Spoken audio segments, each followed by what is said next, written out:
नमस्कार, जयश्रीज किचनमध्ये आपलं स्वागत आहे. आज मी बनवत आहे बेसन. ते कसं बनवायचं ते तुम्हाला मी दाखवते. हे आहे 1 वाटी बेसन, एक आहे कांदा मोठा, लसणाच्या 2-3 पाकळ्या, हे आहे अर्धा टमाटो, हे आहे 1 चमचा हिरवी मिरचीचा ठेचा, हे आहे कस्तुरी मेथी, हे आहे जिरे, मोहरी. आता आपण तेल टाकून घेऊया कढईमध्ये. मोहरी,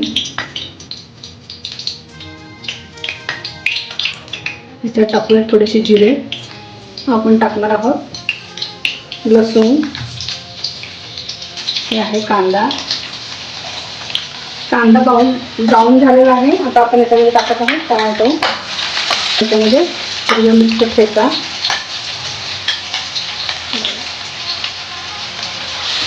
त्याच्यामध्ये थोडीशी हळदी, धण्याची पावडर, त्याच्यामध्ये टाकलं आहोत मीठ.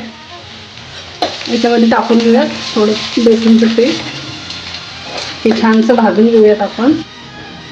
पीठ आपलं छानसं भाजून झालेलं आहे हे बेसनचं. त्याच्यामध्ये थोडंसं पाणी टाकून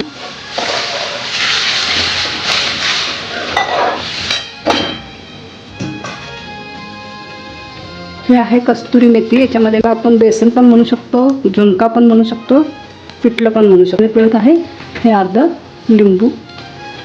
आपण याच्यावर थोडंसं तेल टाकत आहोत, कच्चं तेल.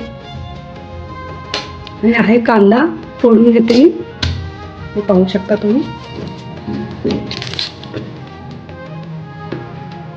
हे आपलं झालेलं आहे पिठलं भाकरी गरम गरम मस्त तयार. तुम्ही नक्की ट्राय करा, बनवून बघा आणि मला नक्की सांगा कमेंटमध्ये कसं झालं.